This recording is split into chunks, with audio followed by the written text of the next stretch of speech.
बिस्मिल्लाहिर्रहमानिर्रहीम। अस्सलाम वालेकुम नाज़रीन, मैं अहमद फ़वाद हूँ। आप यूट्यूब चैनल देख रहे हैं। नाज़रीन, आज तारीख़ है 19 नवंबर और दिन है मंगल का। एक बहुत बड़ा ब्रेक थ्रू हुआ है और ब्रेक थ्रू हुआ है कि इमरान ख़ान के सामने बाकायदा तौर पर जो सरेंडर है वो कर दिया गया है और इमरान ख़ान साहब से कहा गया है कि ख़ान साहब 24 नवंबर की जो कॉल है वो आप वापस ले लें। इमरान ख़ान साहब ने 48 घंटे का अल्टीमेटम दिया है कि ठीक है, अगर आप चाहते हैं कि 24 नवंबर की कॉल मैं वापस लूँ तो ये अल्टीमेटम है, ये 48 घंटे हैं आपके पास। अगर 48 घंटों में आप मेरी ये बात मान जाते हैं तो फिर 24 तारीख को हम योम निजात या खुशी का जो दिन है वो मनाएंगे। क्या पैगाम रसानियाँ हो रही हैं, कुछ एक्सक्लूसिव डिटेल्स आपके साथ में शेयर करूँगा।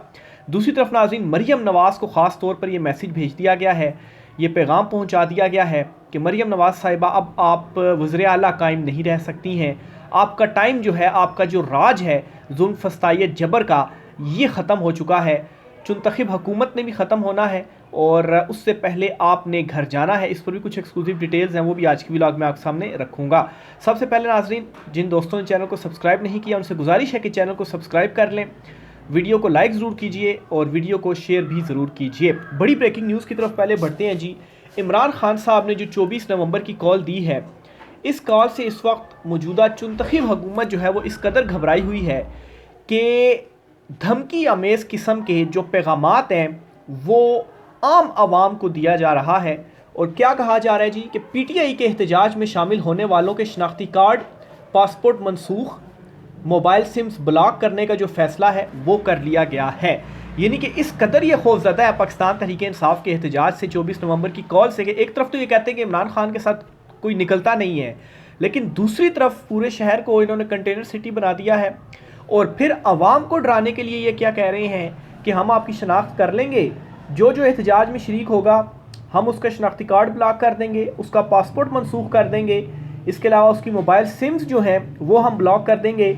इसी तरह से एहतजाज में शरीक जो तालिब इल्म हैं उनकी तालीमी असनाद को हम मनसूख कर देंगे। एहतजाज करने वालों को किसी तालीमी इदारे में दाखिला भी नहीं मिलेगा। तो ये जी वज़ारत दाखिला के ज़राए से ये जो ख़बर है वो सामने आई है। अब ये क्यों कहा जा रहा है, ये मैसेज क्यों फ्लोट किया जा रहा है और ये धमकियां क्यों दी जा रही हैं, ये खौफ दिलाने की कोशिश है। अब आप देखें ना, कौन सी रियासत होती है जिस रियासत में ये चीज़ें होती हैं। ये तो सीधी सीधी आप अपनी आवाम के साथ एक जंग कर रहे हैं, उनको ग़ुलाम समझ के कि तुम ग़ुलाम हो और अगर तुमने हमारी मर्ज़ी के ख़िलाफ़ कुछ किया तो हम फिर ये सलूक तुम्हारे साथ करेंगे। ये तो फ़िरौनियत है जिसका ये ऐलान सरेआम कर रहे हैं। अब एक और बात भी सुनिए कि अगर आप हज़ारों की तादाद में निकले तो फिर शायद चंद हज़ार लोगों के लिए ये इकदाम उठाना इनके लिए आसान होगा, लेकिन अगर लोग लाखों की तादाद में निकले तो फिर एक तो ये इकदाम उठा नहीं सकते और वैसे भी ये जो धमकियाँ दे रहे हैं, ये धमकियाँ खौफ पैदा करने के लिए इसके ऊपर ये इम्प्लीमेंट नहीं कर सकते। इसकी वजह क्या है, बार बार मैं ये कह रहा हूँ कि बाइडन इंतज़ामिया के चेंज होने के बाद जो एक सरप्रस्ती कहें या जो एक सरों पर हाथ था वो हाथ अब नहीं है। जितनी भी इंसानी हकूक़ की वायलेशंस होती रही ना, आपने कोई देखा इसके ऊपर इंटरनेशनल लेवल के ऊपर कोई आवाज़ उठी हो? पाकिस्तान में तो पीटीआई वाले उठाते थे या ओवरसीज़ पाकिस्तानी अपने लेवल पर उठाते थे, लेकिन ये जो इंटरनेशनल इदारे बने हुए इंसानी हकूक़ के, ये कोई आवाज़ उठा रहे थे। लेकिन अब क्या हो रहा है जी कि वफ्द पाकिस्तान में बैठे हुए और वो चीज़ों को मोनीटर कर रहे हैं। ये काम ऐसा नहीं कर सकते हैं, ये भी वायलेशन है बुनियादी इंसानी हकूक़ की। इनको ये चीज़ें मालूम है, लेकिन क्या अवाम में खौफ पैदा करने के लिए ये कर रहे हैं। तफसीलात इसलिए बता रहा हूँ कि सही एक जो मैसेज है, एक तो वो आप तक पहुँच सके और फिर दूसरी तरफ पीटीआई की जानिब से इसको काउंटर करने के लिए कहा गया है कि ये पीटीआई के इस पुरअमन एहतजाज को रोकने के लिए आप एक तो जो लोग आइन तोड़ेंगे उनको हम सरकारी ये जो ओहदेदार हैं उनको उनकी नौकरियों से भी हटाएंगे और जो कार्रवाई है अदालतों के ज़रिए वो भी उनके ख़िलाफ़ करेंगे। तो एक काउंटर तौर पर ये कहा गया, क्योंकि ज़रा दूसरी तरफ भी फिर ये हो ना कि अब ऑफिसर ने कोई गैर कानूनी गैर आइनी हुक्म दे दिया तो क्या वो भी हुक्म आपने मानना है कि आप लोग इंसान नहीं है, हैवान है? कि मतलब है कि बस ऑफिसर ने कह दिया है वो गैर आइनी गैर कानूनी हुक्म है, बस वो आपने कर देना है। कुछ आपकी भी रिस्पॉन्सिबिलिटीज़ हैं, उनको आपने नहीं देखना। तो एक तो जी पीटीआई को के एहतजाज से इस कदर ये खौफज़दा है कि इस किस्म की धमकियाँ लगा रहे हैं। दूसरी तरफ क्या हुआ है जी कि सरेंडर कर दिया गया है और इमरान खान साहब को मुज़ाकरात के हवाले से बराह रास्त अब कह दिया गया है ताकतवर हलकों की जानिब से। क्या कहा गया इमरान खान साहब को? इमरान खान साहब से कहा जा रहा है जी कि खान साहब आप 24 नवंबर की जो कॉल है वो वापस ले लें। अगर ये 24 नवंबर की कॉल से घबराए नहीं हुए तो क्यों इमरान खान को 24 नवंबर की कॉल वापस लेने का कह रहे हैं? इससे पहले भी तो जलसे हुए हैं, उन जलसों का तो इतना प्रेशर नहीं आता था जितना इमरान खान के इस एहतजाज की कॉल का आया है। क्या रीज़न्स हैं? वही एक इंटरनेशनल प्रेशर, मेन एक रीज़न ये है। और दूसरा, सारी चीज़ें अपने हाथ में काबू करने के बावजूद, अदलिया आपने काबू कर ली, जो है वो आईनी बेंच जो है वो आपने बना लिया, हुकूमत अपनी मर्ज़ी से बना रही है, ताकत आपके पास है, हुकूमत का आपके पास है, इख्तियार आपके पास है, फस्तायत आप कर रहे हैं, जुल्म आप कर रहे हैं, जबर आप कर रहे हैं, लेकिन उसके बावजूद भी आप जो है वो मुज़ाकरात के लिए किसके पास जा रहे हैं? इमरान खान के पास जा रहे हैं। डील के लिए किसके पास जा रहे हैं? इमरान खान के पास जा रहे हैं। इसका मतलब ये है कि ये सब कुछ करने के बावजूद आप इमरान खान का मुकाबला नहीं कर सकते और इमरान खान ने अकेले जेल में बैठे हुए आप सबको शिकस्त दे दी है। अब इमरान खान साहब को ये जो मैसेज पहुंचाया गया है, ये मैसेज किस तरीके से पहुंचा ये भी आपको बताता चलूँ जी। एक अली अमीन गंडापुर साहब ने मुलाकात की इमरान खान साहब से और अब अली अमीन गंडापुर साहब एपेक्स कमेटी में जाएंगे और वहाँ पर शिरकत करेंगे जहाँ पर आर्मी चीफ भी होंगे और चुनतखब हुकूमत भी होगी। तो ये बेसिकली आप पैगाम रसानियाँ इसको कहते हैं। और अली अमीन गंडापुर साहब, वैसे तो मुलाकातें नहीं करने दी जा रही थी, आज अचानक से 2.25 घंटे की मुलाकात अली अमीन गंडापुर को करने दी गई। इमरान खान साहब ने इसके ऊपर क्या मैसेज दिया है जी? इमरान खान साहब ने क्या कहा है ये आपके सामने रखते हैं। इमरान खान ने जुमेरात तक का वक्त दिया है कि अगर मुतालबात मान लिए गए तो 24 नवंबर का एहतजाज जश्न में तब्दील हो जाएगा। अलीमा खान साहिबा ने कहा है। इमरान खान ने कहा कि आसिम मुनीर का भी शुक्रिया जो कि पार्टी में नज़रियाती लोग नहीं थे, वो उनको अपने साथ ले गए। अच्छा, इमरान खान साहब ने जो है वो जुमेरात तक का वक्त दे दिया है, यानी कि 48 घंटे का अल्टीमेटम दे दिया कि मुतालबात जो मैंने किए हैं वो पूरे कर लें, तो उसके बाद हम 24 नवंबर को जश्न मनाएंगे। मुतालबात इमरान खान साहब ने क्या किए ये आपके सामने रखता हूँ जी। इमरान खान साहब ने से मुलाकात में अली अमीन गंडापुर और बैरिस्टर गोहर ने एस्टैब्लिशमेंट से मुज़ाकरात की इजाज़त मांगी। इमरान खान ने कहा मुज़ाकरात के लिए दरवाजे हमेशा खुले हैं। रूल ऑफ लॉ, मैंडेट की वापसी और नाहक कैद अफराद की रिहाई हमारे 3 पॉइंट्स हैं। ये इमरान खान साहब के मुतालबात हैं। अब दूसरी तरफ से क्या कहा जा रहा है, वो कह रहे हैं जी कि इस यहाँ तक भी एग्री हो चुकी हुई हैं चीज़ें, यहाँ तक भी मानने को तैयार है कि ठीक है ये चुनतखब हुकूमत से वैसे ही हमने जान छुड़ानी है, जो इनसे काम लेना था वो ले चुके हैं हम। और मरीम नवाज़ के अगेंस्ट भी क्या हो रहा है, क्या मैसेज पहुँचाया जा रहा है, मैं आगे उसकी तरफ भी आता हूँ। मसला सिर्फ ये है इनको कि खान अगर आ गया पावर में तो फिर हमारा क्या होगा। असल में ये गारंटी मांगी जा रही है, ये कहा जा रहा है कि खान साहब हमें फिर आप कुछ ना कहिएगा। तो खान जो है वो ये कह रहा है कि जो करप्शन हुई आइन और कानून के मुताबिक वो तो एहतसाब होगा। तो इमरान खान की इस चीज़ की जो गारंटी है वो दे। तो असल में ये जो गारंटी है वो इमरान खान साहब से मांगी जा रही है। फिर इसी तरीके से जी एक तो ये मुज़ाकरात वगैरह सारे चल रहे हैं। अब आगे बढ़ता हूँ जी। इनकी जो घबराहट है उनका आलम यह है कि फैसल वावडा, सबको पता है जी, ताकतवर हलकों के नुमाइंदे इनको कहा जाता है। ये क्या कहते हैं, इन्होंने जो है वो आज प्रेस कॉन्फ्रेंस अचानक से कर दी। ये खामोश थे, अचानक से प्रेस कॉन्फ्रेंस करना क्यों पड़ गई, इसकी यही रीज़न है जी कि एक जो मैसेज है, एक पैगाम है, वो पहुंचाया जाए। अब इस पर पीटीआई का आप जवाब सुने ज़रा। अभी अवाम का निकलना बाकी है, मगर चिड़िया घर में रखे गए बंदरों, इसके अलावा लूमड़ियों, गीदड़ों, गधों, खच्चरों और इंसान नुमा टाउटों ने उछल कूद शुरू कर दी है। तो उछल कूद क्यों शुरू कर दी है?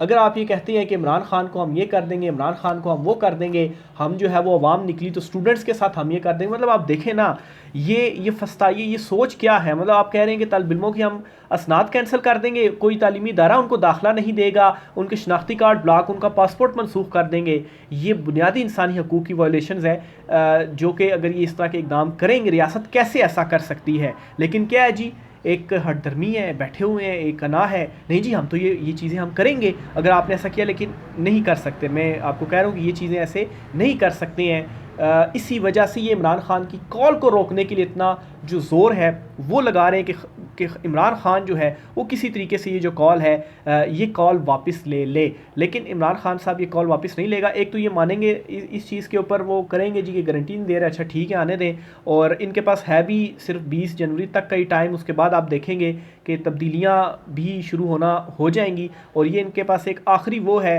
कि किसी तरह से इमरान खान से कोई डील ले ली जाए। और चले इस चीज़ पर इमरान खान एग्री हो जाए कि इस चुनतखब हुकूमत को हटा दें, सारा मलबा इनके ऊपर डाल दें, और इमरान खान इक़्तिदार में आ जाए और इमरान खान और हमारा भी कंट्रोल रहे और इमरान खान जो है वो हमें भी कुछ ना कहे, लेकिन ऐसे नहीं होगा क्योंकि इमरान खान का इस वक्त मसला इक़्तिदार नहीं है। इमरान खान का जो मसला है वो हकीकी आज़ादी है और इसीलिए इमरान खान जेल में है। नहीं तो इक़्तिदार लेना इमरान खान के लिए कौन सा मसला था। ये ऑफर्स तो पहले भी इमरान खान साहब को जो है वो की गई, पीपल्स पार्टी के साथ मिलकर हुकूमत बना लें, रिहाई हो जाएगी, लेकिन इमरान खान ने इतना अरसा क्यों जेल में काटा? हकीकी आज़ादी के लिए काटा। अब आता हूँ जी जो ख़बर है मरीम नवाज़ के हवाले से। फैसल वावडा साहब, सबको पता है जी, ताकतवर हलकों के नुमाइंदे समझा जाता है इनको। ये कहती हैं जी कि चीन मरीम नवाज़ से खुश नहीं है। इनका ये बयान आपने जहन में रखना है और फिर आपने ये चीज़ें भी जहन में रखनी है कि नून लीग के अंदर टूट फूट शुरू हो चुकी है। पंजाब में 6 से 8 MPs जो हैं वो हुकूमत से अलहदा हो चुके हैं। अनाउंसमेंट नहीं की लेकिन वो हुकूमत से अलहदा हो चुके हैं। और फिर इसी तरीके से ना सिर्फ वो लोग हुकूमत से अलहदा हुए हैं बल्कि उन्होंने अपने साथ मज़ीद लोगों को भी वो मिला रहे हैं। और कहा क्या जा रहा है जी कि मरीम नवाज़ जो है, एक तो हमें उन्होंने वजारत नहीं दी और दूसरा ये कि हमें तरक्याती फ़ंड्स नहीं दिए गए। यानी कि ये जो नून लीगी अलहदा हुए हैं ना, असल में इनका भी मसला यही है कि हमें भी जो हिस्सा है वो मिले, हमारी भी जो जेब है वो गर्म रखी जाए, हमें भी वजारतों के जो मज़े हैं वो दिए जाएँ। असल में इनका प्रायोरिटीज़ अवाम है ही नहीं, इसलिए अवाम ने तो इनको वोट नहीं किया और इसीलिए ये खौफ और डर का शिकार है कि अगर हम हट जाते हैं तो हमारे पास तो कोई ऑप्शन ही नहीं है। अवाम तो वैसे ही हमें नफरत करती है, उसने कहाँ पर हमें वोट देना है। हम तो ही फार्म 47 की पैदावार और ताकतवर हलकों ने ही हमें जो है वो लाकर यहाँ पर बिठाया हुआ है और चुनतखिब हमें किया हुआ है। तो अगर वहाँ से भी हमें सहारा हट जाएगा तो फिर हमारा क्या होगा। इस वजह से ये जो हुकूमत है मौजूदा चुनतखिब, ये भी इस वक्त सख्त घबराई हुई है कि हमारा क्या बनेगा। और ये नून लीग के अंदर से भी अब ये जो आवाज़ें हैं, क्योंकि ज़ाहिर सी बात है यहाँ पर फिर शरीफ ख़ानदान, सबको पता है कि डीलें करके वो ख़ुद तो बाहर चला जाता है और पीछे जो कुछ रहनुमा वगैरह होते हैं फिर अगर वो खड़े हो जाएं, जावेद हाशमी हो गए, साद रफ़ीक वगैरह, इनके साथ क्या हुआ था ये तारीख़ में चीज़ें लिखी हुई हैं। जावेद हाशमी तो ने तो जेल में सख्तियाँ भी काटी और बाद में फिर उन्होंने नवाज़ शरीफ का साथ भी इसीलिए छोड़ दिया कि उनको पता है कि ये तो बस डीले कर लेता है। और फिर उसके बाद वो इमरान खान साहब के साथ शामिल हुए और वो जावेद हाशमी भी ये कहते हैं कि इमरान खान के साथ जो कुछ जेल में हो रहा है, हालांकि मैं जेलों का बंदा हूँ और मेरे साथ अगर ये चीज़ें होती तो मैं अभी तक टूट चुका होता और मैं उनकी बात मान चुका होता, लेकिन इमरान खान जो है वो डटा हुआ है और इमरान खान खड़ा हुआ है। तो ये जी मरीम नवाज़ के हवाले से ख़बर थी।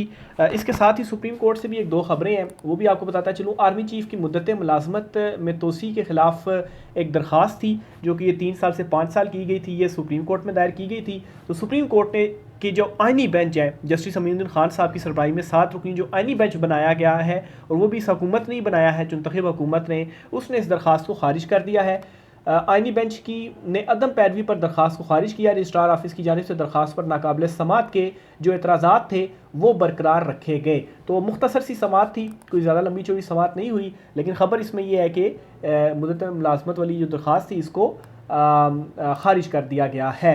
फिर इस तरह से ये 24 नवंबर की कॉल के लिए इस हुकूमत ने एक तो धमकियां भी लगा रही है और दूसरी तरफ तैयारियां क्या कर रही है। 24 नवंबर PTI एहतजाज, रेंजर्स और FC के 9000 एहलकारों की खिदमात तलब कर ली गई हैं, ये इस्लामाबाद में बुला रहे हैं। अब ये डरे इस वजह से भी हुए हैं क्योंकि PTI की हिकमत अमली इस मरतबा मुख्तलिफ है। एक तो इस्लामाबाद के तमाम रस्तों से या एक से ज़्यादा रस्तों से इस्लामाबाद दाखिल हुआ जाएगा और जो एहतजाज है वो पूरे मुल्क में होगा और फिर पूरे मुल्क से इस्लामाबाद में जो लोग हैं वो आएंगे। तो ये जितने आप कह रहे हैं ना कि 9000, इनसे कुछ भी नहीं होना। तो बहरहाल ये इन्होंने जो तैयारियां हैं ये इस एहतजाज के ख़िलाफ़ शुरू कर रखी हैं। यहाँ से आप अंदाज़ा लगाएं कि क्या इनकी हालत है। एक तरफ ये कहते हैं जी कि इमरान खान के साथ जो लोग हैं वो नहीं निकलेंगे। अच्छा, इसी तरह से जी वज़ारत दाखिला ने रेंजर्स और जो दीगर वो हैं उनकी तैनाती के लिए इक़दाम शुरू कर दिए हैं। वज़ारत दाखिला ने मुतल्लिक़ा इदारों से रुजू करने का फ़ैसला किया है। इस्लामाबाद पुलिस ने पाक रेंजर्स के 5000 और जो दीगर हैं FC जो है इसके 4000 एहलकारों की जो तैनाती है उसकी जो दरख्वास्त है वो कर दी है। फिर इसके अलावा इस्लामाबाद में जो दफ़ा 144 है वो भी अभी से ही नाफज की गई है, अभी से ही नाफज कर दी गई है। हालांकि एहतजाज कब है, 24 नवंबर को है। आखिर में आपको बताऊं जी कि आइनी बेंच जो था आज वो टूटा भी है एक केस में। बेसिकली ये केस था मुलाजमीन की तनख्वाहों से मुतल्लिक ये केस था। इसमें जस्टिस आयशा मलिक साहिबा जो हैं उन्होंने बेंच में बैठने से इनकार किया, जिस पर ये आइनी बेंच टूट गया। तो ये पहली मरतबा हुआ है सुप्रीम कोर्ट में कि जो आइनी बेंच है 7 रुकनी, एक जज साहिबा ने उसमें बैठने से इनकार किया, उसके बाद बेंच टूट गया। लेकिन बहुत सारे लोग ये कह रहे हैं जी कि ये सोच रहे थे अगर बेंच टूट जाएगा तो इसको शायद जुडिशल कमीशन ही दोबारा बेंच बनाएगी, लेकिन ऐसा नहीं है, 6 रुकनी बेंच बैठ जाएगा। और वो जो एक उम्मीद थी ना अदालतों से कि शायद राज़ादाना कुछ चीज़ें आ जाएंगी, तो वो खैर उम्मीद है नहीं। और मुट्ठी में तो पहले ही टेक ओवर तो पहले ही सारी चीज़ों का किया हुआ है, सुप्रीम कोर्ट में भी आइनी बेंच बनाकर तो वहाँ पर भी कर लिया गया है। लेकिन मसला फिर भी यही है कि सब कुछ करने के बावजूद चक्कर अडयाला जेल की लग रहे हैं। राय का इज़हार कीजिएगा। आज की व्लॉग से इतना ही, इजाज़त दीजिए, अल्लाह हाफिज़।